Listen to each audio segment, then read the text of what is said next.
Bom, então vamos lá, pessoal. Então eu vou começar explicando a ideia da parte referente à inferência estatística. Então eu vou compartilhar aqui com vocês alguns slides, vou falando, tá? Qualquer coisa, vocês dão um grito aí que a gente explica com mais calma alguma coisinha que aconteça.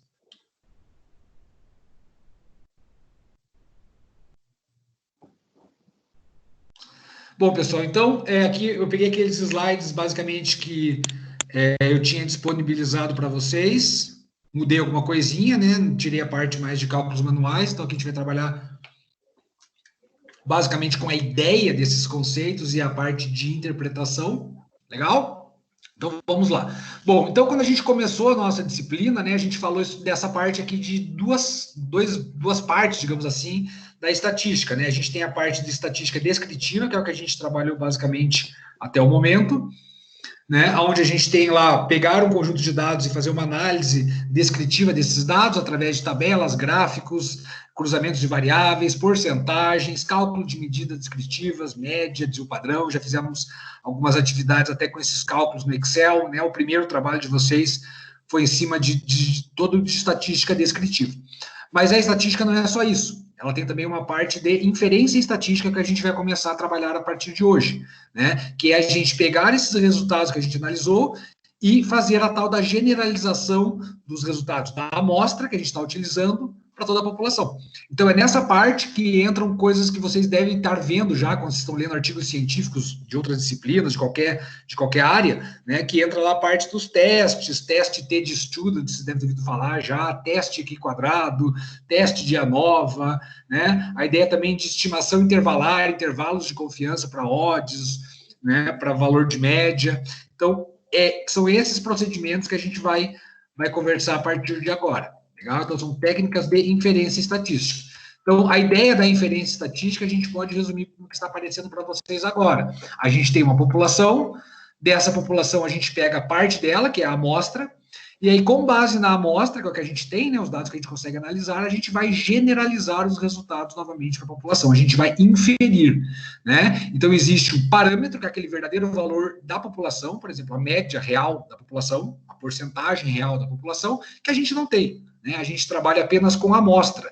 Então, a gente vai estimar esses resultados, a gente vai trabalhar com estimativa, que é o valor amostral. Então, tudo que a gente fez até agora, tanto no trabalho do primeiro bimestre, quanto na parte lá daqueles cálculos que a gente realizou no Excel, né, a gente está falando de estimativa, a gente está falando de valor de amostra. E aí agora a gente quer fazer essa mágica de, com base apenas na amostra, falar de toda a população. Então, isso que é inferência estatística. Legal? E a gente tem 3 formas básicas de fazer isso, que são os intervalos de confiança, a estimação intervalar, os testes estatísticos, que são os testes de hipóteses, e a parte também de correlação e regressão. Tá? Existem outras técnicas estatísticas também para a gente fazer essa generalização. Nós vamos trabalhar com as duas primeiras. Nós vamos trabalhar com a ideia de interpretação de intervalo de confiança e também os testes estatísticos. Legal? A interpretação, vou fazer isso também no Excel, fazer isso em um programa estatístico, mas vamos focar hoje a parte da interpretação. Né? Então, a parte de estimação intervalar, um exemplo bem clássico para a gente entender, que todo mundo já ouviu falar, né, é a tal da pesquisa eleitoral. Então, a pesquisa eleitoral trabalha com a amostra, né, ele calcula lá os percentuais da amostra, e aí faz a estimação para toda a população, que é a tal da margem de erro. Né? Então, se a gente tem lá uma pesquisa eleitoral, o resultado de 30% para um candidato e 27% para o outro, isso é na amostra. E aí sempre existe a tal da margem de erro. Depois eu vou até mostrar para vocês a fórmula, existe uma fórmula para calcular a margem de erro, tá? A gente não vai, de novo, trabalhar com esses cálculos, já comentei com vocês manual, mas a ideia é basicamente da interpretação desses resultados. Então, se eu tenho aqui um valor amostral com uma margem de erro, o que a gente faz? A gente joga essa margem de erro dentro do valor da amostra, então a gente faz, no caso, de 2 pontos percentuais para mais e para menos, e a gente encontra um intervalo. Né? Então, o candidato A teria uma votação naquele momento, né? Sempre lembrando que a pesquisa eleitoral é no momento que ela é realizada, então não dá para saber se deu certo depois. Né? A única pesquisa que a gente pode ver se deu certo, na verdade, é a boca de urna, que é feita no dia da eleição. Até que ela é feita lá 2 dias antes, é complicado ver se as pessoas podem mudar de opinião, né? Então, a gente tem o quê? Que na população, naquele momento, o candidato A teria entre 28% e 32% de votos. Na amostra ele tem 30%, mas na população o percentual dele estaria de 28% a 32%. Já o candidato B, na população, teria um percentual de votos entre 25% e 29%. Então, essa seria a interpretação da estimação intervalar, obtida como valor da amostra e a margem de erro. Então, a margem de erro, o que ela faz? A margem de erro, ela faz essa inferência, faz essa extrapolação do valor da população, da amostra para toda a população. Então, se a gente analisar aqui, qual candidato que está na frente nessa pesquisa? O candidato A está na frente? Está com valor maior? Na verdade, não, né? Aqui a gente entra naquela conhecido que o pessoal das pesquisas comenta, o tal do empate técnico, né? Então, a gente não usa esse termo na área científica, né? A gente usa a diferença significativa, existir ou não existir, mas aqui a ideia é que, o candidato A pode ter 28 e o B 29, quer dizer, o B pode ganhar. E a pesquisa não está errada, né? Se o B ganhar com esse percentual, tá certo, ele está indicando isso. Então, aqui a gente diria, na área científica, para a gente, não falaria que tem um empate técnico. Por exemplo, eu estou comparando 2 medicamentos, né? Eu não vou falar que tem um empate técnico entre os medicamentos, é muito estranho falar isso, a gente fala da diferença significativa. Então, aqui no caso, não existe uma diferença significativa entre os candidatos, ou não existiria entre os medicamentos, entre os tratamentos que estão sendo comparados, correto? Então, essa é a ideia da estimação intervalar. A interpretação dela, basicamente, é isso. A gente pega o valor da amostra, pega a margem de erro, e aí faz essa inferência para a população. Legal? E para isso existem 2 termos aqui que a gente utiliza bastante, que é a confiabilidade e a significância. Então, quando você lê artigo científico, a gente fala com uma significância de tantos por cento, né? Então, o que seria isso? A confiabilidade é a chance daquilo estar certo, né? De realmente o valor da população estar dentro do intervalo.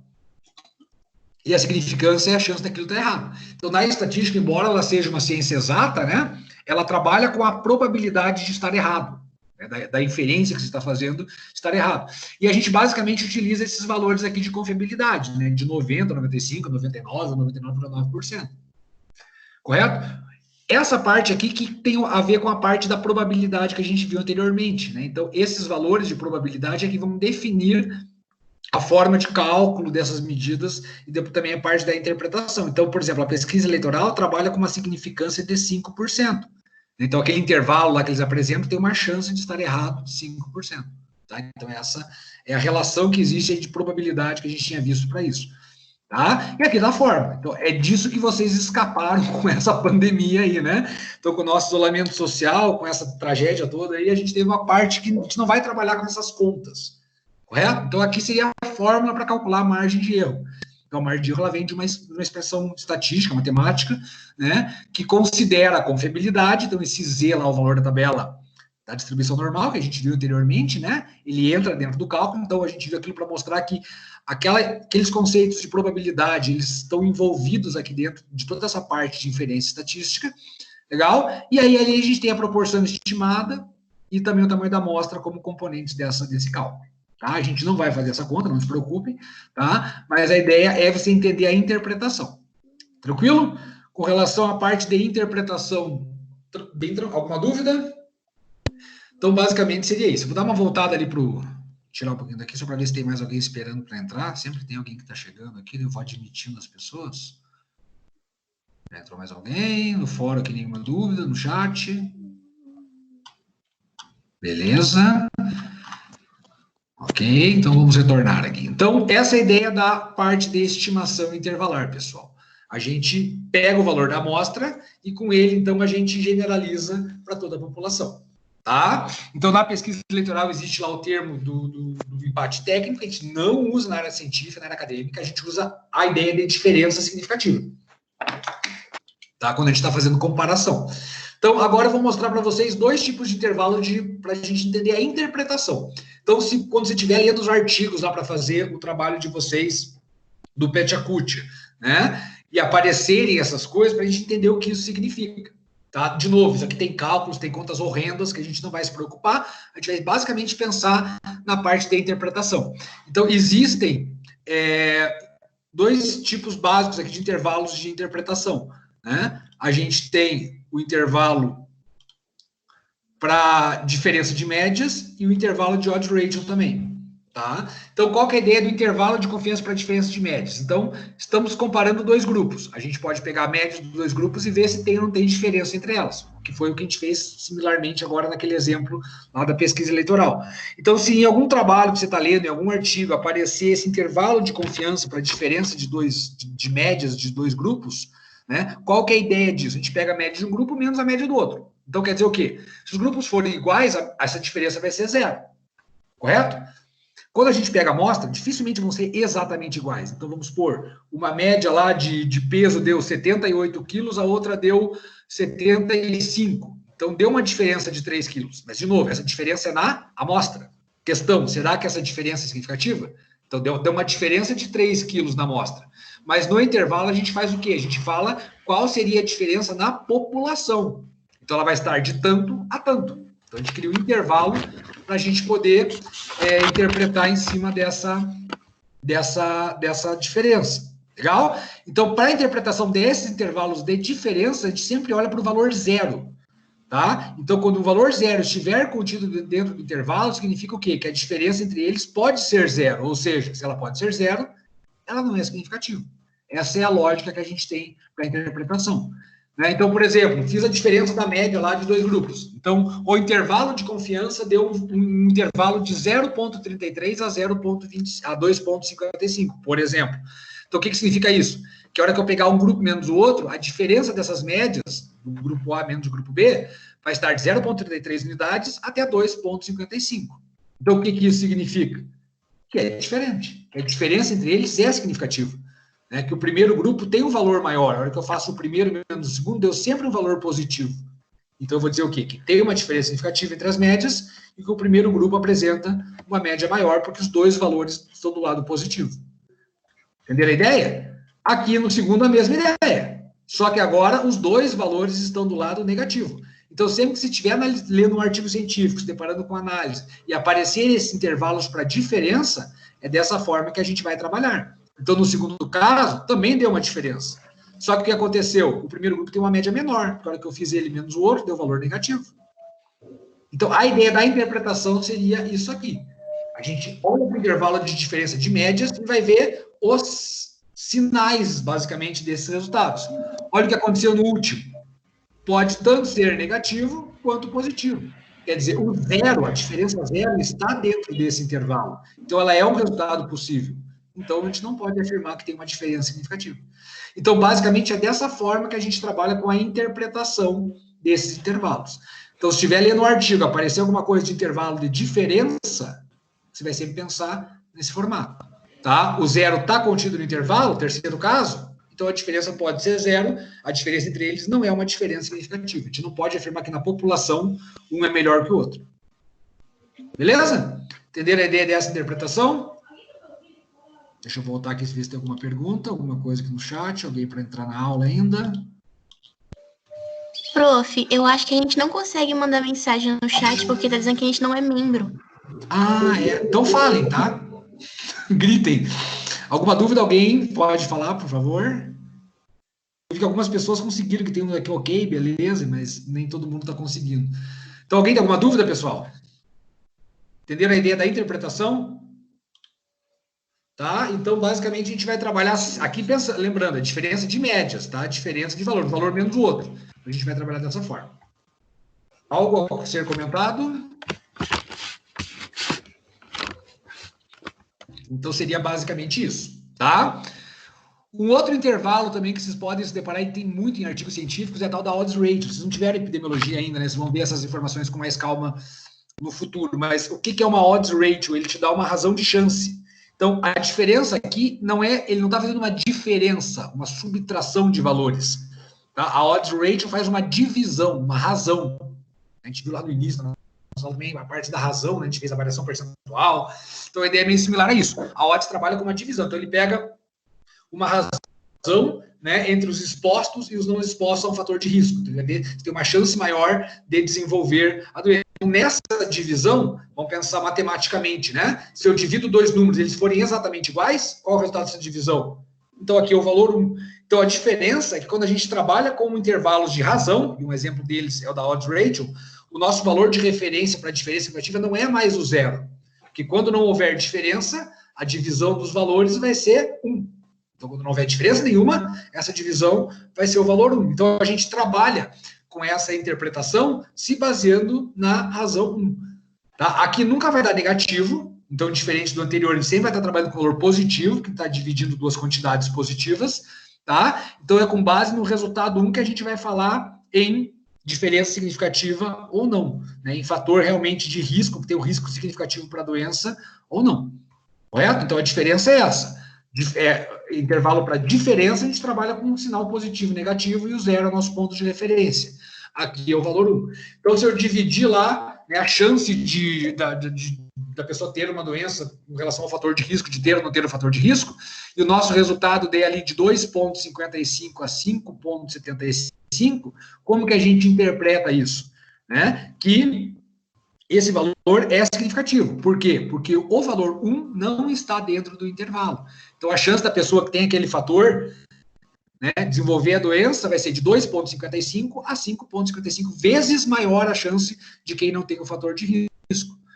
Legal? Então, a gente vai dizer o quê? Que nesse caso, como o valor foi maior que 1 e 1 não está dentro do intervalo, que é significativa essa diferença e que é um fator realmente de risco, aumenta a chance de ter a doença, esse fator que a gente está analisando. No segundo caso, o 1 também não está dentro do intervalo, só que os dois valores estão abaixo de 1. Quer dizer, a chance é de 0,02 e 0,08 vezes, né, maior de desenvolver a doença. Quer dizer, o valor deu menor do que 1. Então, é um fator, no caso, protetor. Ter esse fator diminui a chance de ter a doença. Então, tudo que for acima de 1 é um fator de risco significativo. No segundo caso, como os dois estão abaixo de 1, também é significativa a diferença, mas é um fator que a gente pode chamar de fator protetor. Ter esse fator diminui a chance de ter a doença. E no último caso, olha a diferença, o 1 está contido no intervalo. Então, de maneira similar ao que a gente fez anteriormente, que era o 0, né? Agora, em razão de chance, em divisão, né? O nosso valor de referência é 1. Então, nesse caso, pode tanto ser um fator protetor quanto um fator de risco. Ou seja, como que a gente fala isso estatisticamente? Que não houve uma diferença significativa na chance de desenvolver a doença. Legal? Então, a ideia aqui é explicar para vocês essa ideia da interpretação dos intervalos. Então, repassando, né? Intervalo de confiança fala da população. Então, na população, a gente vai estar comentando essas chances, tá? No anterior, diferença de médias, o nosso valor de referência é sempre o 0 para não haver diferença, porque é uma diferença, um número menos o outro, né? E quando a gente trabalha com odd range ou qualquer tipo de razão, divisão, a nossa interpretação de verificação de diferença é com base no valor 1. Eu tinha ver se deu ou não deu diferença, sempre vendo se o 1 está ou não está no intervalo. Valor maior que 1 indica fator de risco, valor menor que 1 indica fator protetor. Tranquilo? Alguma dúvida? Parte de interpretação dessas medidas? Bom, aí para a gente fechar essa parte desses nossos conceitos de hoje, tá? A gente vai ter que entender a ideia dos testes de hipóteses. Então, vamos pensar na ideia geral e a gente vai para um caso específico, que é o primeiro aí para a gente estar trabalhando essas informações. Então, o teste de hipótese é muito similar ao que a gente acabou de falar desses intervalos para verificar se a diferença deu significativa, tá? Só que a gente faz de um outro jeito, a gente faz através de testes. Aí que entra o teste de student, teste Q quadrado, teste de ANOVA, teste de Coxon, tem vários testes diferentes. Todos eles se baseiam na mesma lógica, ele compara. Né? Então, às vezes, o pessoal, quando chegar mais para frente, for fazer o TCC, vai chegar, pô, professor, o meu orientador quer que eu faça lá uma estatística. Né? Normalmente, quando o pessoal leigo fala estatística, está se referindo a isso aqui, a parte de inferência estatística. Tá? Então, os testes de hipótese, a gente sempre vai fazer eles para a gente comparar coisas. Então, no final dos testes, a conclusão vai ser similar ao que a gente acabou de fazer nos intervalos. Se existe ou não existe, diferença significativa. Tá? Então, o objetivo sempre aqui é fazer comparação, verificar se aquela diferença que está na amostra, se ela existe para a população. Tá? E essa comparação pode ser comparar um grupo com valor pré-definido, comparar dois grupos diferentes, pessoas que têm e que não têm uma doença, pessoas que fizeram um tratamento ou outro, tá? E também comparar os mesmos indivíduos em momentos diferentes, pré e pós, antes e depois de uma intervenção. Tá? Então, a ideia agora é a gente entender a ideia desses testes de hipóteses. Entender como que a gente faz o teste, como que a gente interpreta, e a gente vai trabalhar com um teste específico para variável quantitativa. Com isso, eu vou conseguir passar, né, os trabalhos para vocês, da parte lá do Excel, para a gente poder desenvolver. Tá? Quem está com o microfone aberto aí, pessoal? Está fazendo um barulho meio... Só desliga os microfones aí de vocês. Mais ninguém para entrar na reunião, ok? Bom, então, vamos entender a lógica de como que a gente realiza e interpreta esses testes, tá? Então, os testes de hipótese, eles são baseados sempre em H0 e H1. Hipótese nula e hipótese alternativa. Então, o que a gente tem que entender desse negócio aqui? O que é hipótese nula? Então, a nossa H0 ou hipótese nula sempre vai indicar igualdade, ou seja, de que as coisas na população são iguais, ou seja, de que não existe uma diferença significativa. A gente testa essa hipótese. E a hipótese alternativa é uma alternativa, né, a essa hipótese, indica que é diferente. Então, vamos fazer um teste, a gente vai fazer aí o procedimento, a gente vai ver como fazer isso, como interpretar o resultado, e a gente sempre vai trabalhar assim. O resultado do teste vai ser rejeitar H0 ou não rejeitar H0. Quando eu chegar nesse resultado, eu vou fazer a interpretação depois. Então, lembrando, H0 diz que é igual, H1 diz que é diferente. Faço o teste, rejeito ou não rejeito. Então, vamos pensar logicamente um pouquinho. Então, fiz o teste. Já vamos ver como que a gente faz. É super simples, tá? A gente vai fazer isso sempre com base em resultados obtidos de Excel, programas estatísticos, coisas do tipo. Pegar o valor e vai dizer, rejeita H0. Se você rejeita H0, o que você vai concluir? Que existe ou que não existe diferença? Então, é essa lógica que a gente tem que entender. Né? Sempre que você rejeita H0, você joga H0 fora, e aí você vai indicar o quê? Existe uma diferença significativa. Então, você vai concluir por H1 de que aquela diferença é significativa na população. Sempre que você não rejeita H0, você fica com ela. Né? H0 fala que as coisas são iguais, diz que é igualdade, então, quando você não rejeita H0, não existe uma diferença significativa. Beleza? Então, basicamente, é desta forma que a gente vai trabalhar. Faz o teste, rejeita ou não rejeita H0. Rejeitou? Interpretação final, há uma diferença, existe uma diferença significativa entre aquilo que eu estou comparando. Não rejeitou? Fica com H0. Então, você rejeita ou não rejeita o H0. Então, quando você não o rejeita, você diz que não existe uma diferença significativa entre aquilo que a gente está comparando. Legal? E aí, como que a gente vê se rejeita ou não rejeita? Então, a gente vai trabalhar basicamente com p-valor. Nos slides originais que eu mandei para vocês, antes da paralisação, eu mostrava um pouquinho para vocês também a ideia desse cálculo manual. Tá? Não vamos trabalhar com isso. Então, como eu já havia comentado, toda essa parte de cálculo manual aqui vai ser esquecida. Tá? Então, o p-valor que a gente vai obter, por exemplo, no Excel, ele indica para a gente a probabilidade da gente estar errando quando H0 é rejeitado. Então, como que a gente interpreta esse valor? O foco hoje é a interpretação. Valor de P grande não rejeita H0. Por quê? Porque a probabilidade da gente errar, caso a gente decida pela rejeição dessa hipótese nula, vai ser muito grande. E a gente não quer errar, né, pessoal? Então, a gente vai dizer o quê? Que não rejeita H0, logo que não existe diferença significativa. Quando esse valor for pequeno, aí a gente pode rejeitar. Porque daí a chance da gente estar errando vai ser pequena. Né? Então, como a gente já viu lá atrás, sempre tem a confiabilidade e a significância. Né? Então, a significância é a chance de erro que a gente está assumindo numa pesquisa. Então, sempre tem isso na parte da inferência estatística. Então, essa é a ideia para fazer a interpretação de qualquer teste de hipótese. Então, está lendo um artigo. Foi feito o teste de Wilcoxon. Beleza. O P dele deu 0,00002. O que você vai fazer? Opa, esse valor é pequeno. Se ele é pequeno, você rejeita a hipótese nula.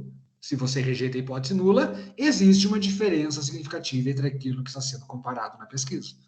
Então, tem uma diferença significativa dos tratamentos que está sendo comparado, houve uma melhora significativa, né, nas pessoas que passaram por esse tratamento.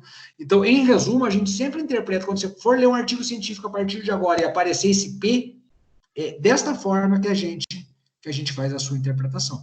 E aí a gente vai ver como que a gente faz isso também. Tá? Depois os trabalhos vão fazer essa análise no Excel. Uma pergunta, o que é pequeno e o que é grande, né? Então a gente tem que ter um limite, um valor para fazer essa interpretação. E o valor é a significância. Tá? Então a significância é o valor que a gente usa. Normalmente a gente usa a significância de 5%, 0,05. Então, em resumo, pessoal, fazer um teste de hipóteses é você comparar o P que você obteve no teste com o valor de 5% ou 0,05. Quando esse valor é maior do que esse número, a chance de errar é muito alta, caso você rejeite. Então, você não rejeita H0.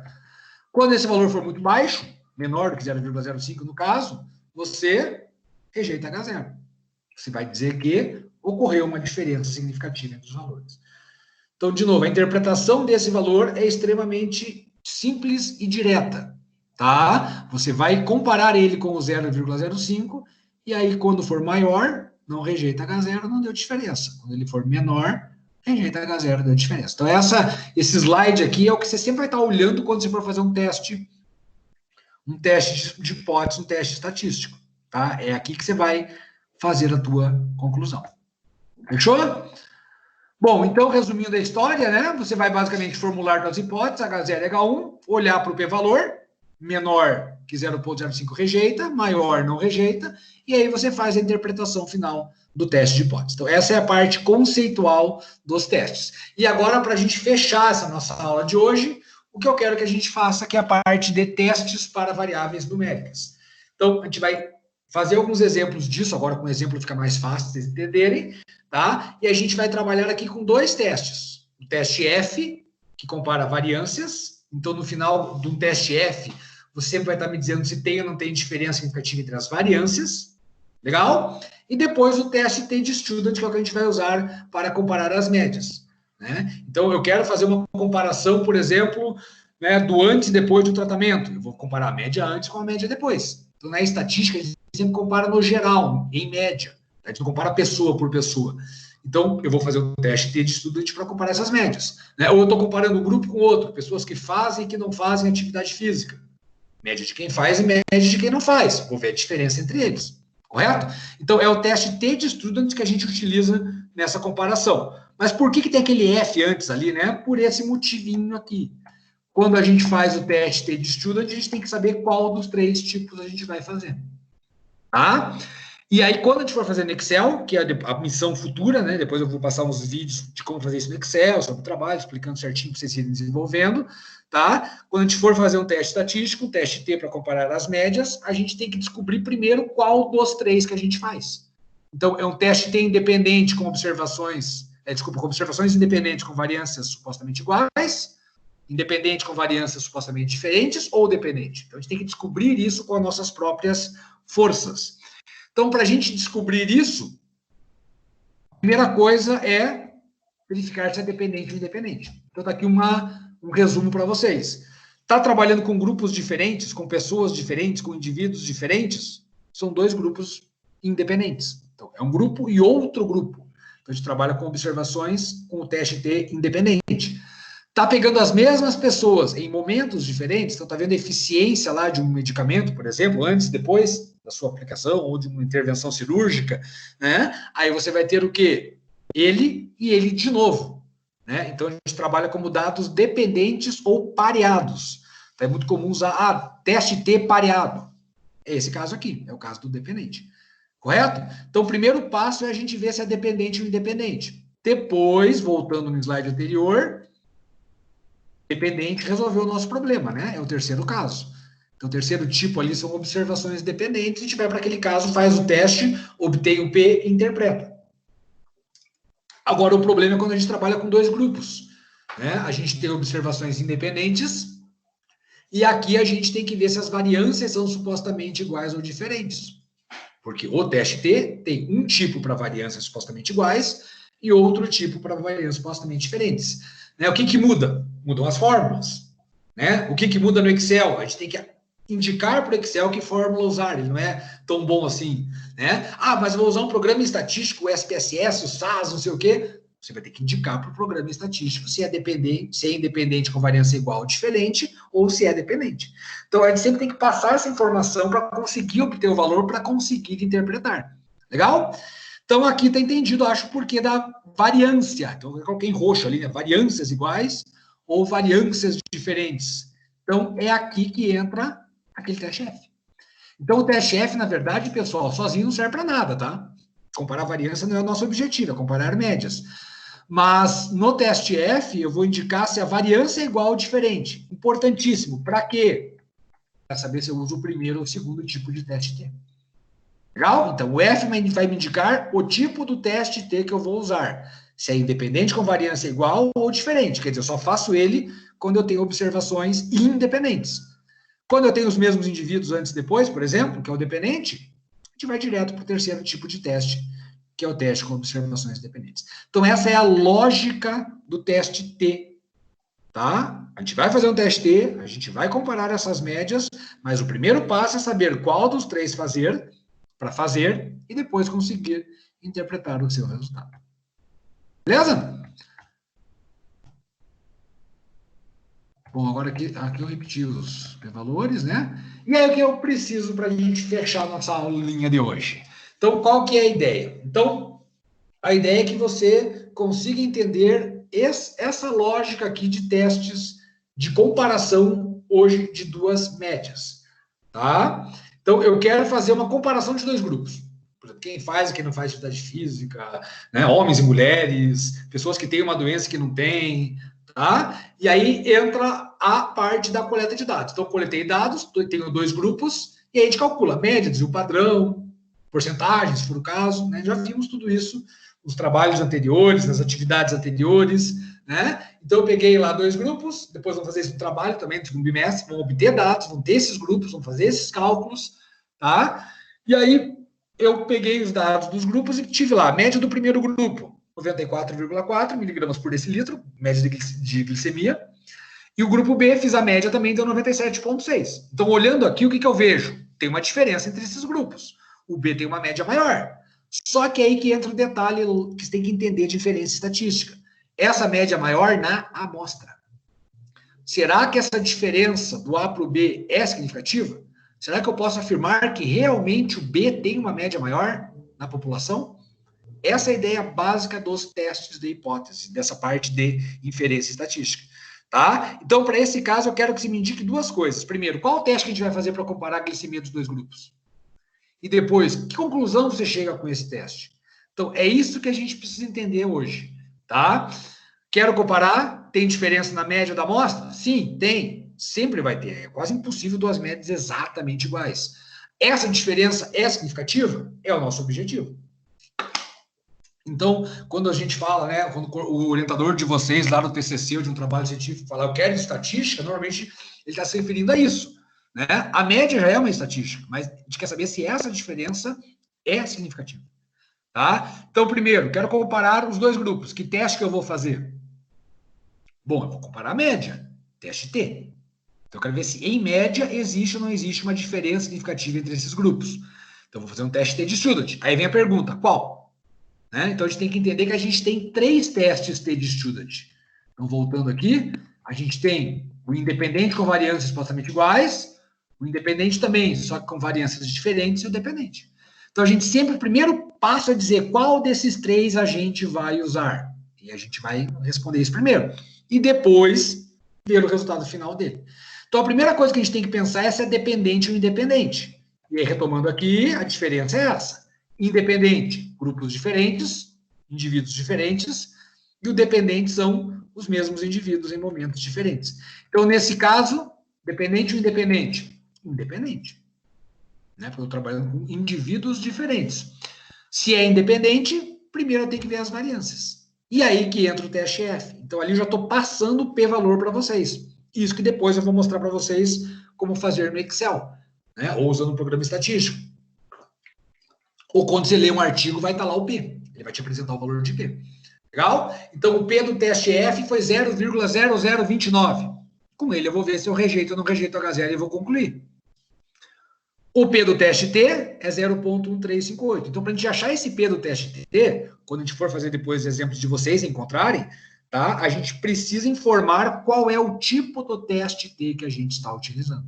Então, por isso que a gente tem que saber o tipo do teste certinho, se é qual daqueles três que a gente está fazendo. Legal? Então, aqui, primeiro, observações independentes. Tá? Temos dois grupos. Aí a gente vai fazer o teste F primeiro para falar das variâncias. Então, o teste F deu 0,0029. Se quiser transformar em porcentagem, pode ser, ou não.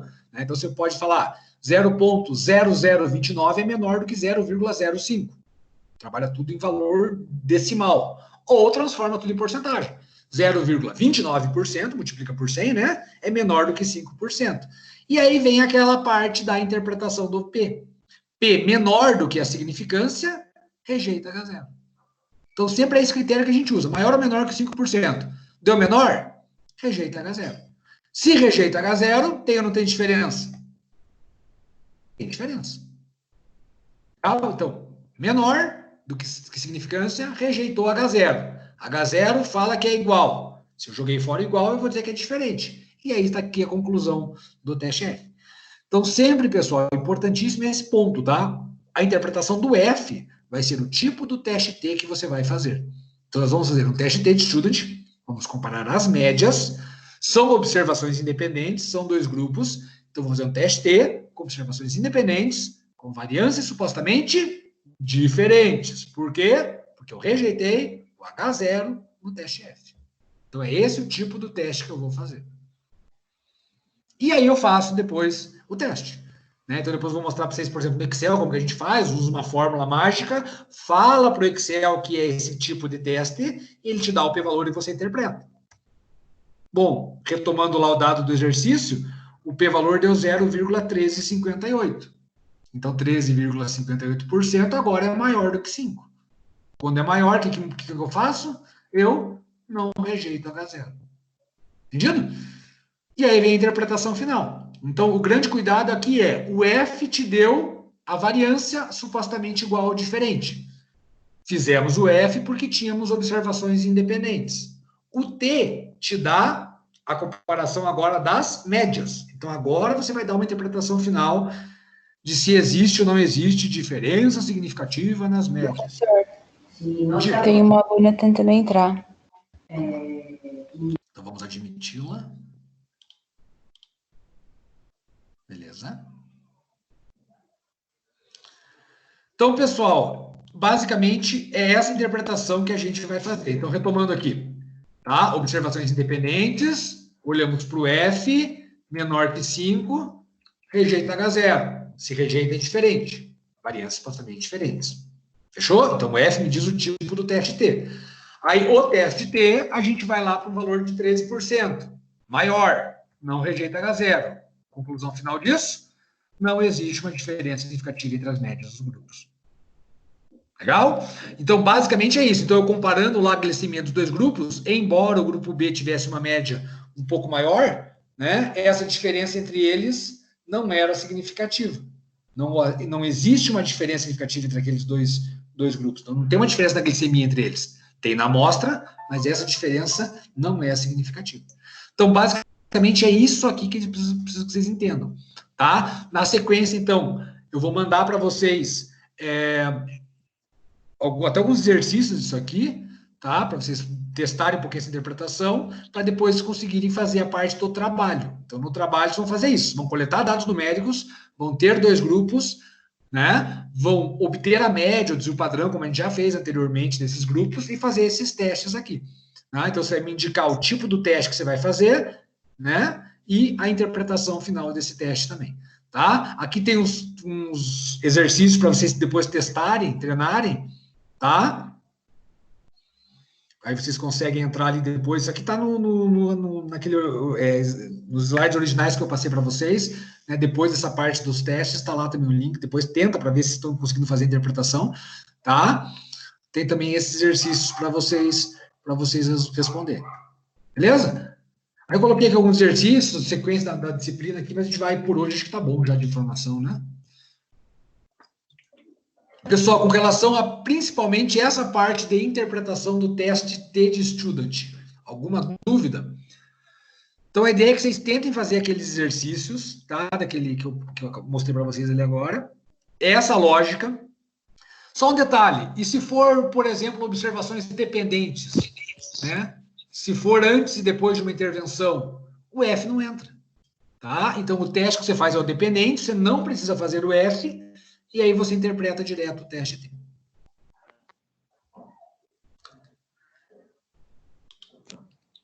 Beleza, pessoas? Beleza, professor. alguma dúvida específica nessa explicação? Então, essa aula eu estou gravando ela, tá? Vou disponibilizar depois para vocês. Eu mando no e-mail da turma o linkzinho com ela, deixo ela para vocês darem uma olhada depois, tá? E aí também na sequência eu vou passar os dados para a execução do trabalho. Então, na semana que vem, a gente basicamente não vai ter nenhum encontro presencial, tá? Vai ser para vocês irem desenvolvendo essa atividade. Eu sei que está complicado para todo mundo, às vezes no horário da aula você tem outra coisa para fazer, né? Aqui em casa, por exemplo, tem um filho e tal, um caos, ele estava tendo aula até agora há pouco, então, né, eu vou deixar a aula que vem mais para vocês, mandar esse material para vocês, aí vocês vão tentando fazer, ver se tem alguma dúvida, legal? Pode mandar e-mail, tá? O representante tem meu número de telefone, se alguém quiser mandar o WhatsApp também pode mandar, só não liga que eu não atendo o telefone nunca, tá? Mas se quiser alguma coisa para o WhatsApp, pode mandar também, tá? Tranquilo? Sim. Todos vivos ainda? Ok, pessoal. Seria isso. Se alguém tiver alguma coisa para falar, para pedir, fique à vontade, que eu estou todo ouvidos aqui. Professor, diga.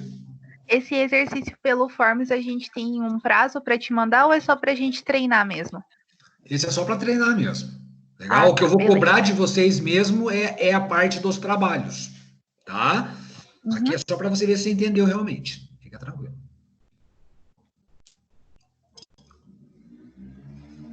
Fechou então, pessoas? Bom, então basicamente... Então seria isso, tá? Então, na sequência eu mando para vocês então, o link da aula, tá? Também depois eu mando para a semana que vem, com certeza até a próxima terça, os vídeos então de como fazer o questionário, como fazer as análises, e aí vocês vão fazendo, a gente vai conversando. Beleza? Pessoal, então, juízo, saúde, se cuidem. Qualquer coisa, mantenham contato. Falou! Tchau, professor. Tchau, tchau. Tchau, professor. Obrigado. Tchau, obrigado a vocês. Tchau, professor.